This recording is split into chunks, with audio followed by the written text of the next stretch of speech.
প্রিয় দেশবাসী, শিশু কিশোর কিশোরী, তরুণ তরুণী, ছাত্রছাত্রী, বয়স্ক বৃদ্ধ, পুরুষ মহিলা সবাইকে সালাম জানাচ্ছি। আসসালামু আলাইকুম। শুরুতেই স্মরণ করছি মুক্তিযুদ্ধের লাখো লাখো শহীদ এবং গত জুলাই আগস্ট মাসে ফ্যাসিবাদের বিরুদ্ধে ছাত্র শ্রমিক জনতার অভ্যুত্থানে নিহত সকল শহীদকে। সবাইকে জানাচ্ছি আমার সশ্রদ্ধ সালাম ও গভীর শ্রদ্ধা। আরও স্মরণ করছি তাদের, ফ্যাসিবাদী শক্তির বিরুদ্ধে লড়াই করে যারা আহত হয়েছে, পঙ্গুত্ব বরণ করেছে, চোখের দৃষ্টি হারিয়েছে, যারা 9 দফা নিয়ে দাঁড়িয়েছে, যারা 1 দফা নিয়ে দাঁড়িয়েছে, যারা দেশকে এক হিংস্র স্বৈরাচারের হাত থেকে বাঁচিয়েছে। কৃতজ্ঞ চিত্তে স্মরণ করছি আপনাদের ভাই বোনদের, আপনাদের সন্তানদের যারা এই বিপ্লবে অংশগ্রহণ করেছে।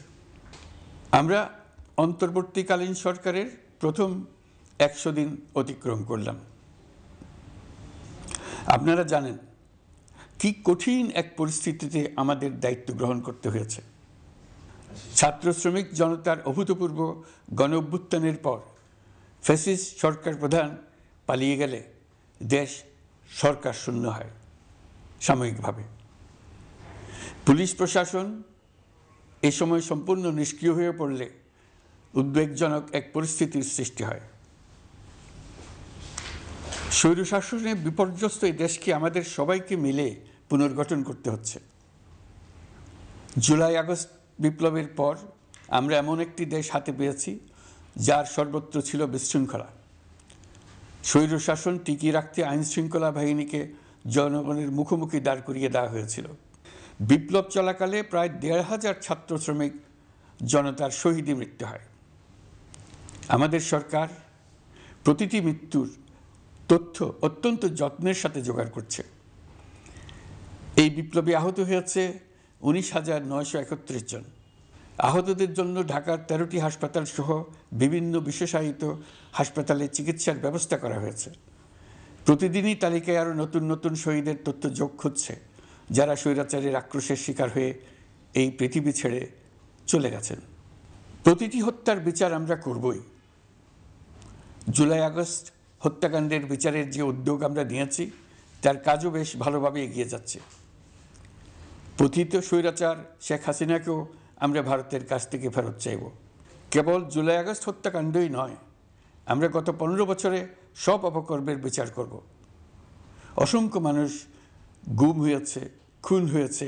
এই সময়ে আমরা গুমের তদন্তে একটা কমিশন গঠন করেছি। কমিশন প্রধান আমাকে জানিয়েছেন অক্টোবর পর্যন্ত তারা 1600 গুমের তথ্য পেয়েছেন। তাদের ধারণা এই সংখ্যা 3,500 ছাড়িয়ে যাবে। অনেকেই কমিশনের কাছে গুমের অভিযোগ করতে ভয় পাচ্ছেন, এই ভেবে যে অভিযুক্ত ব্যক্তিদের দ্বারা তারা আবার আক্রান্ত হতে পারেন, ক্ষতিগ্রস্ত হতে পারেন।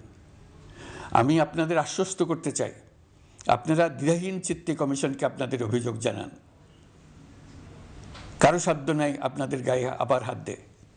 গুম কমিশনের সদস্যদের কাছে ভুক্তভোগীদের যে বিবরণ আমরা পেয়েছি তা অত্যন্ত মর্মান্তিক। জুলাই আগস্টের বিপ্লবের পর ছাত্রছাত্রীরা শহর বন্দরের দেয়ালে দেয়ালে তাদের মনের কথা লিখেছে। তাদেরও আগে যারা গুমের শিকার হয়েছে প্রতিটি গোপন আস্তানার দেয়ালে দেয়ালে তারা লিখে গেছেন তাদের কষ্টের মর্মস্পর্শী বিবরণ। তাদের এইসব কষ্টের কথা শুনে আমাদের হৃদয় কেঁপে উঠেছে। এসবের সঙ্গে জড়িতদের আমরা বিচারের কাঠগড়ায় দাঁড় করাবই। অভিযুক্ত যত শক্তিশালীই হোক, যে বাহিনীরই হোক, তাকে ছাড় দেওয়ার কোনো সুযোগ নেই।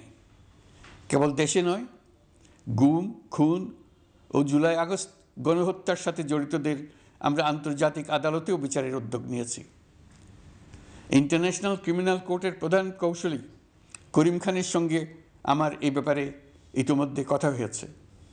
আইনশৃঙ্খলা রক্ষাকারী বাহিনীগুলোর কোনো সদস্য কিংবা অন্য কেউ যাতে হত্যা, গুমসহ এই ধরনের কোনো অপরাধে জড়িয়ে পড়তে না পারে, এই জন্য আমরা গুম বিরোধী আন্তর্জাতিক সনদে স্বাক্ষর করেছি। আপনারা দেখেছেন জাতিসংঘের আন্তর্জাতিক মানবাধিকার বিষয়ক হাই কমিশনার ফলকার তুর্ক সম্প্রতি বাংলাদেশ সফর করেছেন। জাতিসংঘ জুলাই আগস্ট হত্যাকাণ্ডের তদন্তে আমাদের সহযোগিতার হাত বাড়িয়ে দিয়েছেন। ডিসেম্বর প্রথম সপ্তাহে তারা আমাদেরকে তাদের রিপোর্ট হস্তান্তর করার প্রতিশ্রুতি দিয়েছে। অতীতের গুমের ঘটনাগুলো তদন্ত কাজেও আমরা নিয়মিত তাদের সঙ্গে যোগাযোগ রক্ষা করে চলেছি। মানবাধিকার রক্ষায় সহযোগিতা করতে ঢাকায় তারা তাদের জনবল বাড়ানোর প্রস্তাব দিয়েছে। আমরা এই প্রস্তাব গ্রহণ করেছি। প্রিয় দেশবাসী, আমি আগেও জানিয়েছি, আবারও জানাচ্ছি, গণ অভ্যুত্থানে সকল শহীদদের পরিবারকে পুনর্বাসন করা হবে, একজনও বাদ যাবে না। সকল আহত শিক্ষার্থী, শ্রমিক, জনতার চিকিৎসার সম্পূর্ণ ব্যয় সরকার বহন করবে। আহতদের দীর্ঘমেয়াদী এবং ব্যয়বহুল চিকিৎসা এবং শহীদদের পরিবারের দেখাশোনার জন্য স্বাস্থ্য মন্ত্রণালয়ের নেতৃত্বে একটি পূর্ণাঙ্গ তালিকা প্রস্তুত করা হয়েছে। প্রতিটি শহীদ পরিবারকে সরকারের পক্ষ থেকে 30 লক্ষ টাকা দেওয়া হচ্ছে।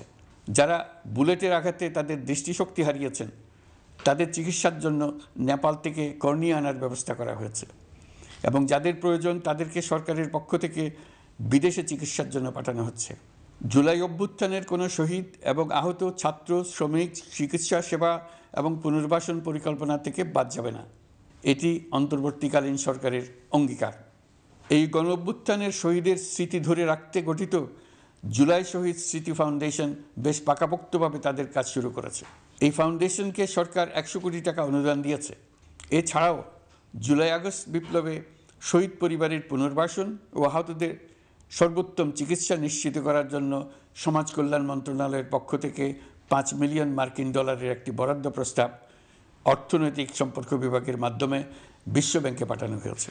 পতিত স্বৈরাচার পুলিশকে দলীয় কর্মীর মতো ব্যবহার করেছে। বাধ্য হয়ে তাদের অনেকেই গণহত্যায় অংশ নিয়েছেন। খুবই স্বাভাবিক প্রতিক্রিয়া হিসেবে তারা জনরোষের শিকার হয়েছেন। এতে তাদের মনোবল অনেক কমে যায়। আমরা পুলিশের মনোবল ফিরিয়ে এনে তাদের আবার আইন শৃঙ্খলা রক্ষায় কাজে লাগানোর চেষ্টা করছি। এই ক্ষেত্রে অনেক দৃশ্যমান উন্নতিও হয়েছে। আইন শৃঙ্খলা রক্ষায় বাংলাদেশ সেনাবাহিনীকেও কিছু নির্বাহী ক্ষমতা দেওয়া হয়েছে, যা পরিস্থিতির দৃশ্যমান উন্নতিতে সহায়তা করেছে। আমি আপনাদের সবাইকে ধন্যবাদ জানাই। কঠিন এই সময়ে আপনারা সবাই অপরিসীম ধৈর্যের পরিচয় দিয়েছেন। ধন্যবাদ জানাই দেশের রাজনৈতিক দলের নেতৃবৃন্দকে। তারা তাদের কর্মীদের শান্ত থাকার আহ্বান জানিয়েছেন। প্রতিশোধ স্পৃহায় লিপ্ত হয়ে কেউ যাতে হানাহানিতে জড়িয়ে না পড়ে সেই আহ্বান জানিয়েছেন। আপনাদের সবাই এই আহ্বানে সাড়া দিয়েছেন। ফেসিবাদী শক্তি ভয় দেখিয়েছিল তারা ক্ষমতা ছাড়লে দেশে লাখ লাখ লোক মারা পড়বে। টানা 7 দিন পুলিশ প্রশাসন সম্পূর্ণ নিষ্ক্রিয় থাকার পরও ব্যাপক আকারে সহিংসতা এড়ানো গেছে। আমরা যখন দায়িত্ব গ্রহণ করি, বাংলাদেশ তখন সম্পূর্ণ অরক্ষিত একটা দেশ। এই সময় ধর্মীয় সংখ্যালঘুদের মধ্যে অহেতুক আতঙ্ক ছড়ানোর চেষ্টা করা হয়েছে। কয়েকটি ক্ষেত্রে তারা সহিংসতারও শিকার হয়েছেন। কিন্তু এটা নিয়ে যেসব প্রচারণা হয়েছে তা ছিল সম্পূর্ণ অতিরঞ্জিত। অল্প যে সমস্ত সহিংসতার ঘটনা ঘটেছে তার মূল কারণ ছিল রাজনৈতিক। কিন্তু এইসব ঘটনাকে ধর্মীয় আবরণ দিয়ে বাংলাদেশকে নতুন করে অস্থিতিশীল করে তোলার চেষ্টা করা হয়েছে। আপনাদের সবার সহযোগিতায় আমরা দৃঢ়ভাবে এই পরিস্থিতি সামাল দিয়েছি। আমাদের দায়িত্ব গ্রহণের 2 মাসের মাথায় দেশে দুর্গাপূজা উদযাপিত হয়েছে প্রায় 32,000 পূজা মণ্ডপে। দুর্গাপূজা উপলক্ষে নির্বাহী আদেশে একদিন অতিরিক্ত ছুটি ঘোষণা করা হয়, যা উৎসবের আমেজকে অনেক গুণ বাড়িয়ে দেয়। দুর্গাপূজাকে ঘিরে আমরা ব্যাপক নিরাপত্তা প্রস্তুতি নিই, যার ফলে দেশের হিন্দু সম্প্রদায় নির্বিঘ্নে তাদের উৎসব পালন করেছে। আমরা দায়িত্বে আসার পর যে অল্প কিছু ক্ষেত্রে তারা সহিংসতার শিকার হয়েছেন, আমরা তার প্রতিটি ঘটনার তদন্ত করেছি। শুধু হিন্দু সম্প্রদায় নয়, দেশের কোনো মানুষই যাতে কোনো রকম সহিংসতার শিকার না হয় সেই জন্য আমরা যথাসাধ্য চেষ্টা করছি এবং সবসময় সে চেষ্টা করে যেতে থাকব। আপনারা জানেন, চলতি বছর বাংলাদেশের বিভিন্ন অঞ্চলে 6টি বন্যা হয়েছে। আপনাদের সবার সহযোগিতায় আমরা এই বন্যা মোকাবেলা করেছি। বাংলাদেশের দেশপ্রেমিক সশস্ত্র বাহিনী বন্যা মোকাবেলায় জনগণের সাথে কাঁধে কাঁধ মিলিয়ে কাজ করেছে। বন্যা মোকাবেলা ও বন্যা পরবর্তী পুনর্বাসনের লক্ষ্যে বিশ্বব্যাংকের $250 মিলিয়ন অনুদান এবং স্থানীয় অনুদানের মাধ্যমে 100 কোটি টাকারও বেশি অর্থ সংগ্রহ করা হয়েছে। বন্যার ফলে অনেক জায়গায় ফসলহানি হয়েছে, ব্যাহত হয়েছে পণ্য সরবরাহ শৃঙ্খল। বন্যা পরবর্তী সময়ে বাজারে শাকসবজি সহ নিত্য প্রয়োজনীয় পণ্যের দাম বেড়েছে, ফলে আপনাদের কষ্ট হয়েছে। নিত্য পণ্যের দাম সহনীয় পর্যায়ে রাখতে আমরা যথাসাধ্য চেষ্টা করছি। বাজারে ডিমের সরবরাহ বাড়ানোর জন্য আমরা 9.5 কোটি ডিম আমদানির অনুমতি দিয়েছি।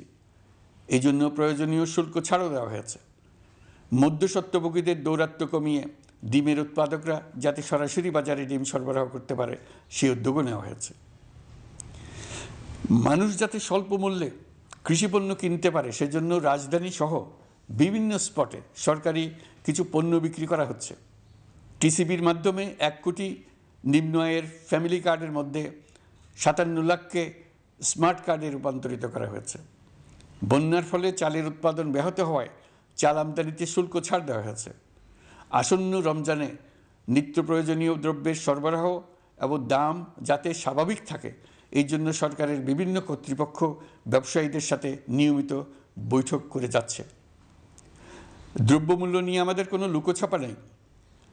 মূল্যস্ফীতির পূর্ণ তথ্য জনগণের সামনে তুলে ধরা হচ্ছে। মূল্যস্ফীতি রোধে উচ্চ সুদের হার নির্ধারণ সহ একাধিক নীতিগত সিদ্ধান্ত নেওয়া হয়েছে, যার মধ্যে রয়েছে শস্য আমদানিতে এলসি সীমা অপসারণ এবং সরবরাহ চেইন সংক্ষিপ্ত করা। সামান্য হলেও জ্বালানি তেলের মূল্য কমানো হয়েছে। শিল্প কারখানায় গ্যাসের সরবরাহ বাড়ানোর উদ্যোগ নেওয়া হয়েছে, যাতে স্থানীয় পর্যায়ে উৎপাদন ব্যাহত না হয় এবং রপ্তানি ক্ষতিগ্রস্ত না হয়।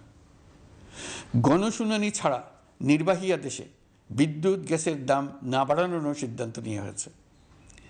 পরিবহন খাতে চাঁদাবাজি বন্ধের চেষ্টা করা হচ্ছে। আমরা আশা করি বাজারে পণ্যমূল্য কমিয়ে আনতে এটা ভূমিকা রাখবে।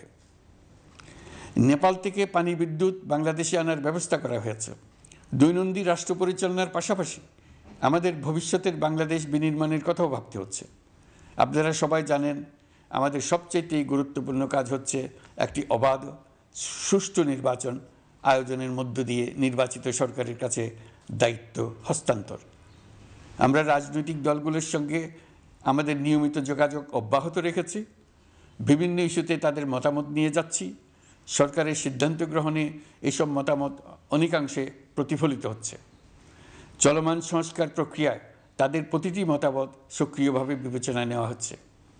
আমরা আশা করছি নির্ধারিত সময়ে ডিসেম্বর-জানুয়ারির মধ্যেই সংস্কার কমিশনগুলো তাদের সুপারিশমালা সরকারের কাছে পেশ করতে পারবে। তাদের সুপারিশ নিয়ে আমরা রাজনৈতিক দলগুলোর সঙ্গে ক্রমাগতভাবে আলোচনায় বসব। সকলের ঐক্যমত্যের ভিত্তিতেই আমরা সংস্কার প্রস্তাব চূড়ান্ত করব।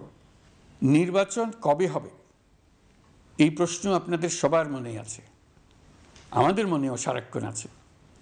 আপনারা লক্ষ্য করেছেন নির্বাচন আয়োজনের লক্ষ্যে আমরা প্রয়োজনীয় পদক্ষেপ নিতে শুরু করেছি। কয়েকদিনের মধ্যে নির্বাচন কমিশন গঠন হয়ে যাবে। তারপর থেকে নির্বাচন আয়োজন করার সমস্ত দায়িত্ব তাদের উপর বর্তাবে। নির্বাচন কমিশন ভোটার তালিকা হালনাগাদ সহ আরও কিছু কাজ শুরু করে দিতে পারবে, যা একটা অবাধ নির্বাচনের সাথে সরাসরি সম্পৃক্ত। প্রথমবারের মতো প্রবাসী বাংলাদেশিরা পোস্টাল ব্যালটের মাধ্যমে যাতে তাদের ভোটাধিকার প্রয়োগ করতে পারে সে লক্ষ্যেও সরকার কাজ করছে। তবে আমরা মনে করি না যে একটা নির্বাচন কমিশন গঠন করে দিলেই নির্বাচন আয়োজনে আমাদের দায়িত্ব শেষ। রাষ্ট্র ব্যবস্থায় সংস্কার আমাদের এই সরকারের অন্যতম অঙ্গীকার। আপনারাই আমাদেরকে এই ম্যান্ডেট দিয়েছেন। যেই 6টি সংস্কার কমিশন আমরা শুরুতে গঠন করেছিলাম তারা ইতিমধ্যে তাদের কার্যক্রম অনেক দূর এগিয়ে নিয়েছে। বিভিন্ন গণমাধ্যমে আপনারা তাদের কার্যক্রমের আপডেটও দেখছেন। কয়েকটি সংস্কার কমিশন ডিজিটাল প্ল্যাটফর্ম গঠন করেছে। আমার অনুরোধ আপনারা এই প্ল্যাটফর্মে উৎসাহ সহকারে আপনাদের মতামত জানাতে থাকুন। প্রথম 6টি সংস্কার কমিশনের মধ্যে একটি হলো নির্বাচন সংস্কার কমিশন। নির্বাচন অনুষ্ঠানের জন্য এই কমিশনের সুপারিশমালা অত্যন্ত জরুরি। তাদের প্ল্যাটফর্মে যান, আপনার মতামত খোলাখুলিভাবে তুলে ধরুন। আপনি দেশের মালিক, আপনি বলে দিন আপনি কি চান, কিভাবে চান। নির্বাচন নিয়ে আপনাদের সকল বক্তব্য বিনা দ্বিধায় বলতে থাকুন। আপনার মনের কথা তুলে ধরুন। আমার অনুরোধ, সংস্কারের কথাটাও একই সঙ্গে বলুন। সংস্কারকে পাশ কাটিয়ে যাবেন না। নির্বাচনের কথা বলার সঙ্গে নির্বাচন ও অন্যান্য ক্ষেত্রে সংস্কারের কথাটিও বলুন। সংস্কার হলো জাতির দীর্ঘমেয়াদী জীবনী শক্তি। সংস্কার জাতিকে, বিশেষ করে আমাদের তরুণ তরুণীদের নতুন পৃথিবী সৃষ্টির সুযোগ দেবে। জাতিকে বঞ্চিত করবেন না। নির্বাচন আয়োজনে যে সংস্কার কমিশনের সুপারিশমালায় রাজনৈতিক দলসমূহ এবং দেশের সকল মানুষের মতামত অপরিহার্য, সেই কমিশন হলো সংবিধান সংস্কার কমিশন। এই সুপারিশমালার যে অংশ সকলের কাছে গ্রহণযোগ্য হবে তার ভিত্তিতে নির্বাচনী আইন সংশোধন করতে হবে। সমান্তরালভাবে ভোটার তালিকাও হালনাগাদ করার প্রক্রিয়া চলতে থাকবে। আমি নিশ্চিত নই সংস্কার প্রস্তাবসমূহ বাস্তবায়নের সুযোগ আমরা কতটুকু পাব। তবে আমি আপনাদের কথা দিচ্ছি, আপনারা সুযোগ দিলে প্রয়োজনীয় কিছু অত্যাবশ্যকীয় সংস্কার কাজ শেষ করেই আমরা আপনাদের কাঙ্ক্ষিত নির্বাচন আয়োজন করব। ততদিন পর্যন্ত আমি আপনাদের ধৈর্য ধারণ করার অনুরোধ করব। আমরা চাইব আমরা যেন এমন একটি নির্বাচন ব্যবস্থা সৃষ্টি করতে পারি যা যুগ যুগ ধরে অনুসরণ করা যাবে। এর ফলে সাংবৎসরিক রাজনৈতিক সংকট থেকে আমাদের দেশ রক্ষা পাবে। এই জন্য প্রয়োজনীয় সময়টুকু আমি আপনাদের কাছ থেকে চেয়ে নিচ্ছি। নির্বাচনী সংস্কারের সিদ্ধান্ত হয়ে গেলে খুব দ্রুত আপনারা নির্বাচনের রোডম্যাপও পেয়ে যাবেন। অন্তর্বর্তী সরকার সৃষ্টি হয়েছে রাজনীতিকে নীতির কাঠামোয় আনার জন্য এবং রাজনীতির জন্য নতুন পরিবেশ সৃষ্টির নিবিড় আকাঙ্ক্ষা থেকে। এই আকাঙ্ক্ষা পূরণ করা থেকে জাতিকে বঞ্চিত করবেন না। নির্বাচনের ট্রেন যাত্রা শুরু করেছে, এটা আর থামবে না। কিন্তু যেতে যেতে আমাদের অনেকগুলো কাজ সেরে ফেলতে হবে। এই ট্রেন শেষ স্টেশনে কখন পৌঁছবে সেটা নির্ভর করবে কত তাড়াতাড়ি আমরা তার জন্য রেল লাইনগুলো বসিয়ে দিতে পারি, আর তা হবে রাজনৈতিক দলসমূহের ঐক্যমত্যের মাধ্যমে। ইতিমধ্যে অন্যান্য সংস্কার কমিশনের সুপারিশমালা নিয়ে আলাপ চলতে থাকবে। নির্বাচন ছাড়াও আরও গুরুত্বপূর্ণ সংস্কার করার ব্যাপারে ঐক্যমত গঠনের জন্য অতিরিক্ত সময় প্রয়োজন হতে পারে। দেশবাসীর কাছে, বিশেষ করে রাজনৈতিক দলগুলির কাছে আমরা ক্রমাগতভাবে প্রশ্ন তুলতে থাকব, কী কী সংস্কার নির্বাচনের আগে আপনারা করে নিতে চান। নির্বাচনের আয়োজন চলাকালীন কিছু সংস্কার হতে পারে। সংস্কারের জন্য নির্বাচনকে কয়েক মাস বিলম্বিতও করা যেতে পারে। আমরা দুদিন পরে চলে যাব, কিন্তু আমাদের মাধ্যমে জাতির জন্য যে ঐতিহাসিক সুযোগ সৃষ্টি হলো, সেই সুযোগটা যেন কোনো রকমেই হাতছাড়া করে না দিই, এটার ব্যাপারে দৃঢ় থাকার জন্য আমি দলমত, নারী পুরুষ, ধর্ম, তরুণ, বৃদ্ধ, ছাত্র, ব্যবসায়ী, শ্রমিক, কৃষক নির্বিশেষে সবার কাছে আহ্বান জানাচ্ছি। আশা করি আপনারা আমার এই আবেদন গ্রহণ করবেন। দেশে সংগঠিত অন্যান্য অপরাধের বিচার প্রক্রিয়া ত্বরান্বিত করার জন্য দেশের বিভিন্ন জেলায় সহস্রাধিক প্রসিকিউটর নিয়োগ দেওয়া হয়েছে। হাইকোর্টে ইতিমধ্যে নিয়োগ দেওয়া হয়েছে 23 জন নতুন বিচারক। বিচার বিভাগকে ঘুষ ও দুর্নীতিমুক্ত করার জন্য সম্ভব সব ধরনের চেষ্টাই করা হচ্ছে। বিচারপতিদের নিয়মতান্ত্রিক উপায়ে শাস্তিমূলক ব্যবস্থা গ্রহণের জন্য সুপ্রিম জুডিশিয়াল কাউন্সিল পুনর্বহাল করা হয়েছে। শুধু বিচার বিভাগই নয়, সর্বগ্রাসী দুর্নীতির হাত থেকে দেশের সব খাতকেই রক্ষা করতে আমরা সচেষ্ট হয়েছি। দুর্নীতি দমন কমিশন পুনর্গঠনের কাজ প্রায় শেষ পর্যায়ে। দুর্নীতি ও অর্থ পাচারে অভিযুক্ত প্রভাবশালী 150 ব্যক্তির তালিকা তৈরি এবং 79 জনের বিরুদ্ধে অনুসন্ধান শুরু হয়েছে। 15% হারে আয়কর পরিশোধ করে অপ্রদর্শিত পরিসম্পদ অর্থাৎ কালো টাকা সাদা করার বিধান বাতিল করা হয়েছে। সরকারি কার্যক্রমকে গতিশীল করতে বিভিন্ন পর্যায়ের 19,084 জন কর্মকর্তা কর্মচারীকে পদোন্নতি, 13,429 জনকে বদলি এবং 12,636 জনের বিরুদ্ধে শাস্তিমূলক ব্যবস্থা গ্রহণ করা হয়েছে। সাংবিধানিক প্রতিষ্ঠান পাবলিক সার্ভিস কমিশন পুনর্গঠন করা হয়েছে। কুখ্যাত সাইবার সিকিউরিটি আইন বাতিলের নীতিগত সিদ্ধান্ত হয়েছে। এই আইনের অধীনে হওয়া যেসব মামলা মানুষের মত প্রকাশের অধিকারের সাথে সম্পর্কিত সেগুলো প্রত্যাহার করা হয়েছে। এছাড়াও 133টি আইন বিধিবিধান তৈরি ও সংশোধন করা হয়েছে। 353টি গুরুত্বপূর্ণ নীতি নির্ধারণী সিদ্ধান্ত গ্রহণ করা হয়েছে। ছাত্রছাত্রীদের দাবি মেনে ইতিমধ্যে সরকারি চাকরির বয়সসীমা 32-এ উন্নীত করা হয়েছে। আমরা জানি আমাদের কাছে আপনাদের আরও অনেক দাবি দেওয়া আছে। দীর্ঘদিনের অপশাসন, অত্যাচার, অনাচারের ফলে আপনাদের মনে অনেক ক্ষোভ পঞ্জীভূত হয়েছে। দেশে বাক স্বাধীনতা না থাকায় আমরা কেউ আমাদের মতামত, দাবি দেওয়া প্রকাশ করতে পারিনি। আমরা আপনাদের প্রতিটি দাবির প্রতি সহানুভূতিশীল। আমরা ধৈর্য সহকারে আপনাদের কথা শুনতে চাই, কিন্তু সেজন্য আপনারা সড়ক অবরোধ করে জনদুর্ভোগ সৃষ্টি করলে আমাদের সকলেরই অসুবিধা হয়। আমাদের একান্ত অনুরোধ, আপনারা নির্দিষ্ট চ্যানেল মেনটেন করে আপনাদের দাবি দেওয়া পেশ করবেন। আমাদের বৃহৎ রপ্তানি পণ্য গার্মেন্টস শিল্পে গত কিছুদিন ব্যাপক অস্থিরতা বিরাজ করছে। ফ্যাসিস্ট সরকারের সুবিধাভোগী বেশ কিছু গার্মেন্টস মালিক পালিয়ে যাওয়ায় শ্রমিকদের বেতন ভাতা নিয়ে অনিশ্চয়তা তৈরি হয়েছে। অন্য অনেক কারখানাও শ্রমিকদের ন্যায্য বেতন সহ অন্যান্য সুবিধা থেকে বঞ্চিত ছিল। শ্রমিকরা তাদের দীর্ঘদিনের বঞ্চনার প্রতিবাদ জানাতে এবং অনিশ্চয়তা থেকে মুক্তি পেতে রাস্তায় নেমে আসে। আমরা তাদের কথা শুনেছি, তাদের আলোচনার টেবিলে নিয়ে আসতে পেরেছি। আমরা অত্যন্ত আনন্দিত যে মালিক শ্রমিকের মধ্যে 18 দফার একটা ব্যাপক ভিত্তিক চুক্তি স্বাক্ষরিত হয়েছে। বড় ধরনের কোনো সহিংসতা ছাড়াই আমরা শ্রমিক অসন্তোষ নিরসন করতে পেরেছি। তারা আবার উৎপাদনে ফিরেছে। এতে প্রাণ ফিরে পেয়েছে বাংলাদেশের রপ্তানিমুখী এই শিল্প। নানা প্রতিকূলতা সত্ত্বেও অক্টোবর মাসে আমাদের রপ্তানিতে প্রবৃদ্ধি হয়েছে প্রায় 21%। আমরা যখন কাজ শুরু করেছি দেশের অর্থনীতি ছিল বিপর্যস্ত। বৈদেশিক মুদ্রার রিজার্ভ ছিল তলানিতে। আসার কথা, এই রিজার্ভ পরিস্থিতি এখন উন্নতির পথে। গত 3 মাসে রিজার্ভে কোনো রকম হাত না দিয়েই আমরা প্রায় $2 বিলিয়ন বৈদেশিক ঋণ শোধ করতে পেরেছি। জ্বালানি তেল আমদানিতে পুঞ্জীভূত বকেয়ার পরিমাণ $478 মিলিয়ন হতে কমিয়ে $160 মিলিয়ন আনতে পেরেছি। অর্থনীতি পুনরুদ্ধারে আমরা সর্বাত্মক চেষ্টা চালিয়ে যাচ্ছি। বিশ্বব্যাংক, IMF সহ বিভিন্ন দাতা সংস্থা ইতিমধ্যে ঋণ ও অনুদান হিসেবে $8 বিলিয়ন দেওয়ার প্রতিশ্রুতি দিয়েছে, যা আমাদের ভঙ্গুর অর্থনীতিকে সচল করতে সক্ষম হবে। পতিত সরকার আমাদের জন্য যে ভঙ্গুর অর্থনৈতিক পরিস্থিতি রেখে গিয়েছে, তাতে রাজস্ব আদায়ে গতি আনতে হিমশিম খেতে হচ্ছে জাতীয় রাজস্ব বোর্ডকে। এর মধ্যেও জুলাইয়ের নেতিবাচক অবস্থা থেকে অক্টোবর নাগাদ রাজস্ব আদায়ে 9.9% প্রবৃদ্ধি অর্জিত হয়েছে। আগের অর্থবছরের সংশোধিত বাজেটে বিপুল রাজস্ব ঘাটতি ছিল, যে কারণে এবার শুরু থেকেই রাজস্ব আদায়ের লক্ষ্যমাত্রা অনেক বেড়ে যায়। এর ফলে স্বৈরাচার পতনের পরবর্তী 3 মাসে 9.5% রাজস্ব বৃদ্ধির পরেও লক্ষ্যমাত্রার বিপরীতে 23%-এর বেশি ঘাটতি থেকে যায়। রাজস্ব আদায়ের গতি আনতে আমি এখন অনলাইনে আয়কর রিটার্ন জমা দিতে উৎসাহিত করছি। আন্তর্জাতিক সাহায্য সংস্থা, বিশ্বব্যাংক, IMF, UNDP ইত্যাদি প্রধানদের সঙ্গে আমার দীর্ঘ বৈঠক হয়েছে।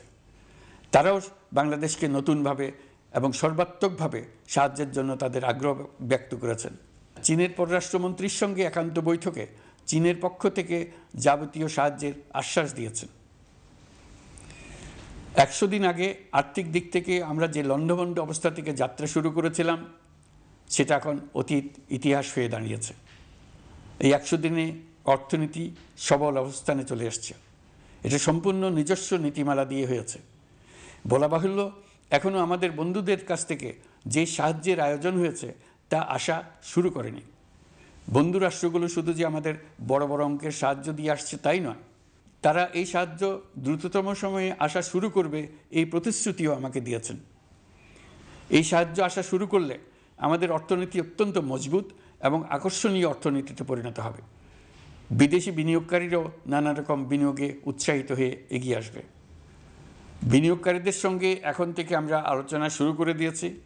বিশ্বের রাষ্ট্রপুঞ্জের মজলিসে আমরা এখন সম্মানিত এবং প্রশংসিত দেশের অবস্থানে পৌঁছতে পেরেছি। এর কারণে পরাজিত শক্তি নানা কৌশল করেও তাদের দিকে দৃষ্টি আকর্ষণ করতে পারছে না। তারা নানা চেহারা নিয়ে আপনাদের প্রিয়পাত্র হওয়ার চেষ্টা করছে। পরাজিত শক্তির ষড়যন্ত্র থেকে নিজেকে মুক্ত রাখুন, দেশকে মুক্ত রাখুন। এই ব্যাপারে অনড় থাকুন। এমন কিছু করবেন না যা তাদেরকে উৎসাহিত করতে সাহায্য করে। তাদেরকে সকল দিক থেকে নিরাশ করুন। সেটা নিশ্চিত করতে পারলে আমাদের আর কোনো বিষয়ে সংশয় করার প্রয়োজন নেই। সরকারের পক্ষ থেকে আমি নিশ্চয়তা দিচ্ছি, সকল প্রকার সীমাবদ্ধতা সত্ত্বেও আমরা আপনাদেরকে একটা মজবুত অর্থনীতি দিয়ে যাব, ভবিষ্যতে চলার পথকে সহজগম্য করে যাব, নাগরিক অধিকারসমূহ নিশ্চিত করে যাব। বিপক্ষ শক্তি যত শক্তিশালী হোক, নাশকতার যত রকম উদ্ভট পরিকল্পনাই করুক, সব কিছু নস্যাৎ করার জন্য প্রস্তুত থাকুন। এবার যে মুক্তি আমরা অর্জন করেছি তা আমাদের কাছ থেকে কেউ যেন ছিনিয়ে নিতে না পারে, তার জন্য সর্বমুহূর্তে প্রস্তুত থাকুন। আপনারা জেনেছেন পতিত সরকার ও তার দোসররা প্রতি বছর দেশ থেকে 12 থেকে 15 বিলিয়ন ডলার পাচার করেছে। দুর্নীতি বিরোধী সংস্থা ট্রান্সপারেন্সি ইন্টারন্যাশনাল বাংলাদেশ সম্প্রতি এই তথ্য দিয়েছে। পাচার হয়ে যাওয়া এই অর্থ ফিরিয়ে আনার জন্য সম্ভব সকল ধরনের উদ্যোগ আমরা গ্রহণ করেছি। এই কাজে সফল হতে পারলে আমাদের অর্থনীতি আরও গতি পাবে। এই কাজে আমরা বিভিন্ন আন্তর্জাতিক সাহায্য সংস্থার সাহায্য দিচ্ছি। আমি ধন্যবাদ জানাতে চাই বিশ্ব নেতৃবৃন্দকেও। বাংলাদেশের এই সংকটময় সময়ে তারা প্রায় সবাই সহযোগিতার হাত বাড়িয়ে দিয়েছেন। আমি যখন সেপ্টেম্বরে জাতিসংঘের সাধারণ পরিষদের অধিবেশনে যোগ দিই, সে সময় মার্কিন যুক্তরাষ্ট্র, European Union, Canada, Italy, Holland, জাতিসংঘের মহাসচিব সহ বিশ্বের অনেক দেশের সরকার প্রধানের সঙ্গে আমার বৈঠক করার সুযোগ হয়। তারা স্বতঃস্ফূর্তভাবে আমাদের প্রতি সর্বাত্মক সহযোগিতা প্রদানের অঙ্গীকার ব্যক্ত করেছেন। নেপাল, মালদ্বীপ, পাকিস্তান সহ প্রতিবেশী বেশ কয়েকটি দেশের সরকার প্রধানের সঙ্গে আমার বৈঠক হয়েছে, যেখানে আমি সার্ককে পুনর্জীবিত করার কথা বলেছি। দেশে ফিরে আসার পর এসব দেশের রাষ্ট্রদূতগণ যারা ঢাকায় আছেন স্বতঃপ্রবৃত্ত হয়ে আমার সঙ্গে দেখা করে তাদের সরকার প্রধানদের অঙ্গীকার পুনর্ব্যক্ত করে গেছেন। তারা সম্পূর্ণ নতুনভাবে আমাদের জন্য সহায়তার নতুন ছক তৈরি করার কাজ শুরু করেছেন। যেসব রাষ্ট্রদূত দিল্লিতে অফিস করেন তারা দিল্লি থেকে এসে দেখা করে গেছেন। ইউরোপিয়ান ইউনিয়নের 20 দেশের 20 জন রাষ্ট্রদূত দিল্লিতে থাকেন, 7 দেশের 7 রাষ্ট্রদূত ঢাকায় আছেন। দিল্লি থেকে একসঙ্গে 20 জন রাষ্ট্রদূত সহ মোট 27 রাষ্ট্রদূত সমবেতভাবে আমার সঙ্গে বৈঠক করার জন্য আগামী কয়েকদিনের মধ্যে ঢাকায় আসছেন। আগে কখনো ইউরোপিয়ান ইউনিয়নের 27 জন রাষ্ট্রদূত একত্র হয়ে সরকারের সঙ্গে আলোচনায় বসেনি। দিল্লি থেকে এই বিশাল সংখ্যক রাষ্ট্রদূত একসঙ্গে বৈঠক করার জন্য কোনো দিন আসেনি। এবার এই কাজটি করার পেছনে আছে ইউরোপিয়ান ইউনিয়নের সমর্থন প্রকাশ করা এবং অর্থনৈতিক ক্ষেত্রে উচ্চ পর্যায়ের সহযোগিতা গড়ে তোলা। ইতিমধ্যে আমার সঙ্গে দেখা করেছেন সৌদি আরব, সংযুক্ত আরব আমিরাত, ব্রাজিল, তুরস্ক, রাশিয়া, ফিনল্যান্ড, সিঙ্গাপুর, লিবিয়া সহ অনেক দেশের রাষ্ট্রদূত। দ্বিপাক্ষিক নানা সহযোগিতা সহ বাণিজ্য বিনিয়োগ বৃদ্ধির আশ্বাস তারা দিয়েছেন। আমরা প্রবাসী বাংলাদেশিদেরও বেসরকারি খাতে বিনিয়োগ করার জন্য আহ্বান জানাচ্ছি। বাংলাদেশের অর্থনৈতিক উন্নয়নে তরুণদের কর্মসংস্থানের মূলে রয়েছে বেসরকারি খাত। আমাদের বিনিয়োগ বোর্ডের নির্বাহী চেয়ারম্যান 2 শতাধিক বেসরকারি প্রতিষ্ঠানের প্রধান নির্বাহী, উদ্যোক্তা ও বিনিয়োগকারীর সঙ্গে পৃথক পৃথকভাবে বৈঠক করেছেন। নীতির ধারাবাহিকতার অভাব, সরকারি বেসরকারি পর্যায়ে মত বিনিময়ের অভাব, সরকারি অফিসের জটিল প্রক্রিয়া এবং সর্বোপরি দুর্নীতি বিদ্যমান বিনিয়োগকারীদের সমস্যায় ফেলেছে। বিনিয়োগকারীদের উদ্বেগ নিরসনে আমরা অনেকগুলো কাজ করেছি। ইতিমধ্যে সত্যিকারের ওয়ান স্টপ সার্ভিস চালু হয়েছে। বিনিয়োগ সংক্রান্ত চ্যালেঞ্জ সমাধানে আন্তঃমন্ত্রণালয় কমিটি গঠন করা হয়েছে। বেসরকারি খাতের উপদেষ্টা কাউন্সিল ও ডিজিটালাইজেশনের মাধ্যমে সরকারি অফিসে না এসে প্রয়োজনীয় কর্মসম্পাদনের পদক্ষেপ নেওয়া হয়েছে। বিনিয়োগ উন্নয়ন সংস্থা আমাদের অগ্রগতির বিষয়ে সবাইকে মাসিক ভিত্তিতে আপডেট করে যাচ্ছে। আমরা প্রবাসীদের কল্যাণে কাজ করছি। আমার অনুরোধে সংযুক্ত আরব আমিরাত সাজাপ্রাপ্ত 57 জন সহ অন্যান্য বাংলাদেশিকে মুক্তি দিয়েছে। এইসব বাংলাদেশি যাবজ্জীবন কারাবাসের ঝুঁকি নিয়ে ফেসিবাদের বিপক্ষে প্রতিবাদ করেছিল। বাংলাদেশিরা এরকম প্রতিবাদ আরও অনেক দেশেই করেছেন। আমরা তাদের প্রতি কৃতজ্ঞ। কয়েকদিন আগে বাকুতে সংযুক্ত আরব আমিরাতের প্রেসিডেন্ট জনাব শেখ মোহাম্মদ বিন জায়েদ আল নাহিয়ানের সঙ্গে আমার কথা হয়েছে। তাকে বাংলাদেশের পক্ষ থেকে ধন্যবাদ জানিয়েছি। তিনি বলেছেন বাংলাদেশের জন্য যে কোনো সাহায্য লাগলে আমি যেন তাকে জানাই। প্রবাসীদের কল্যাণে আমাদের সরকার সম্ভব সব ধরনের উদ্যোগ গ্রহণ করে যাচ্ছি। আপনারা জানেন মালয়েশিয়ার প্রধানমন্ত্রী আনোয়ার ইব্রাহিম সম্প্রতি বাংলাদেশ সফর করেছেন। 18,000 বাংলাদেশি যারা সব ধরনের আনুষ্ঠানিকতা মেনে চলার পরেও স্বৈরাচারী সরকারের অব্যবস্থাপনার জন্য মালয়েশিয়া যেতে পারেন নাই, তিনি তাদের জন্য মালয়েশিয়ার দ্বার আবার উন্মুক্ত করার আশ্বাস দিয়েছেন। এই লক্ষ্যে আমরা কাজও শুরু করেছি। আপনারা জেনে থাকবেন মালয়েশিয়া আগামী বছর দক্ষিণ পূর্ব এশিয়ার আঞ্চলিক সহযোগিতা সংস্থা আসিয়ানের চেয়ারম্যানের দায়িত্ব নিতে যাচ্ছে। আমরা ইতিমধ্যে আসিয়ানের সদস্য পদের জন্য আবেদন করেছি। মালয়েশিয়ার প্রধানমন্ত্রী আমাদের আবেদন সক্রিয়ভাবে বিবেচনার আশ্বাস দিয়েছেন। একই ধরনের আশ্বাস আমরা পেয়েছি ইন্দোনেশিয়া থেকেও। ইন্দোনেশিয়ার পক্ষ থেকে সে দেশে রাষ্ট্রীয় সফরে যাওয়ার জন্য আমাকে অনুরোধ করেছে। সৌদি আরব সহ বিশ্বের আরও অনেক দেশ আমাদের সঙ্গে সহযোগিতা বৃদ্ধির প্রস্তাব দিয়েছে। প্রথমবারের মতো ওআইসি সদর দপ্তরে আমরা স্থায়ীভাবে রাষ্ট্রদূত নিয়োগ দিয়েছি। তুরস্কের রাষ্ট্রপতি রিসেপ তাইয়েপ এরদোগানের সাথে আগে আমার টেলিফোনে আলাপ হয়েছে। এবার COP29 সম্মেলনে গিয়ে তিনিও তার স্ত্রীর সঙ্গে অত্যন্ত অন্তরঙ্গ পরিবেশে আলোচনা হয়েছে। বাংলাদেশের প্রতি তার বিশেষ সমর্থনের কথা তিনি বারবার প্রকাশ করেছেন। তুরস্কের একটি বাণিজ্য প্রতিনিধি দল ইতিমধ্যে বাংলাদেশ সফর করেছে। তুরস্ক এদেশের সঙ্গে অর্থনৈতিক সম্পর্ক উন্নয়নের জন্য টার্কিশ ইনভেস্টমেন্ট অথরিটি বা টিকা একটি অফিস ঢাকায় স্থাপনের জন্য ঘোষণা দিয়েছে। এর মাধ্যমে তুরস্কের বিনিয়োগ ও বাণিজ্য বৃদ্ধির উদ্যোগ নেওয়া হবে। এ উদ্দেশ্যে চলতি মাসে একটি উচ্চ ক্ষমতা সম্পন্ন দল তুরস্ক থেকে বাংলাদেশে আসছেন। প্রিয় দেশবাসী, নতুন হজ প্যাকেজ ঘোষণা করা হয়েছে। তাতে হজের ব্যয় 1 লাখ টাকারও বেশি কমিয়ে আনা হয়েছে। পাশাপাশি আমরা এই সিদ্ধান্ত গ্রহণ করেছি, এই বছর সরকারি খরচে কাউকে হজে পাঠানো হবে না। আমরা নতুন বাংলাদেশকে একটা পরিবেশ বান্ধব এবং জীব বৈচিত্র্যময় দেশ হিসেবে গড়ে তোলার উদ্যোগ নিয়েছি। এটি তরুণদের আকাঙ্ক্ষা, আমাদের সবারই আকাঙ্ক্ষা। সেই লক্ষ্যে আমি প্রথমেই একটি ক্ষুদ্র পদক্ষেপ নিয়েছি। সমগ্র সচিবালয়ে প্লাস্টিকের পানির বোতল ব্যবহার নিষিদ্ধ করেছি। ইতিমধ্যে সুপার শপগুলোতে পলিথিনের শপিং ব্যাগ ব্যবহার বন্ধ করার উদ্যোগ নেওয়া হয়েছে। গত কয়েক দশকে যে পরিমাণ নদী দূষণ হয়েছে, আমরা তা বন্ধ করার উদ্যোগ নিয়েছি। আপনারা সবাই অবগত আছেন, জলবায়ু পরিবর্তন আমাদের জীবনযাত্রার জন্য কীরকম হুমকি হয়ে আসছে। গত 1 বছরে বাংলাদেশ প্রায় 15টি প্রাকৃতিক দুর্যোগের শিকার হয়েছে। মানুষের সৃষ্ট নানাবিধ দুর্যোগের পাশাপাশি এসব প্রাকৃতিক দুর্যোগের বিপক্ষেও আমাদের লড়তে হচ্ছে। আজারবাইজানে জলবায়ু সম্মেলনে বিশ্ব নেতৃবৃন্দকে আমি আমার উদ্যোগের কথা জানিয়েছি। সেখানে জাতিসংঘের মহাসচিব, ইউরোপ, এশিয়া, আফ্রিকার অনেক সরকার প্রধানের সঙ্গে আমার দেখা হয়েছে। যতটুকু আলাপ আলোচনা সম্ভব হয়েছে, আমি সবার কাছে জলবায়ুর প্রতিকূল প্রভাব মোকাবেলা সহ গণতান্ত্রিক উত্তরণের পথে বাংলাদেশের অগ্রযাত্রায় সহযোগিতা চেয়েছি। তারা সবাই সহযোগিতার অঙ্গীকার করেছেন।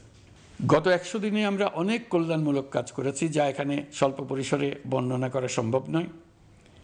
আমাদের সরকার স্বচ্ছতা ও জবাবদিহিতায় বিশ্বাসী। তাই আমি সরকারের সকল মন্ত্রণালয়কে নির্দেশ দিয়েছি তাদের নিজ নিজ কাজের বিস্তারিত বিবরণ নিজেদের ওয়েবসাইট ও সামাজিক যোগাযোগ মাধ্যমে প্রকাশ করার জন্য। আমি আমার দপ্তরকেও বলেছি সরকারের সব কাজের বিবরণ যাতে জনগণ জানতে পারে, এই জন্য যেন প্রয়োজনীয় পদক্ষেপ নেওয়া হয়। এই সরকারকে ব্যর্থ করার জন্য, অকার্যকর করার জন্য বিশাল অর্থে বিশ্বব্যাপী এবং দেশের প্রতিটি স্থানে, প্রতিটি প্রতিষ্ঠানে এক মহাপরিকল্পনা প্রতি মুহূর্তে কার্যকর রয়েছে। তাদের একটি বড় প্রচেষ্টা হচ্ছে আমাদের মধ্যে বিভেদ সৃষ্টি করা।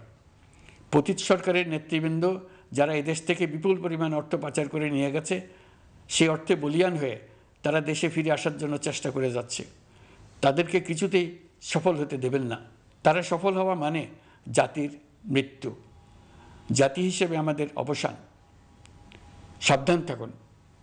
তাদের সকল হীন প্রচেষ্টাকে আমাদের ঐক্যের মাধ্যমে নস্যাৎ করে দেন, যেভাবে নস্যাৎ করেছিলেন তাদের বন্দুকের গুলিকে, তাদের আয়নাঘরকে, প্রতি পায়ে তাদের অনাচারের শিকলকে। এ ব্যাপারে সবাই একমত থাকুন, ঐক্যবদ্ধ থাকুন। আপনারা সবাই ভালো থাকবেন। দেশের সকল শিশু, কিশোর কিশোরী, তরুণ তরুণী, ছাত্রছাত্রী, বয়স্ক, বৃদ্ধ, পুরুষ, মহিলা সবাইকে আমার সালাম জানাচ্ছি। আসসালামু আলাইকুম।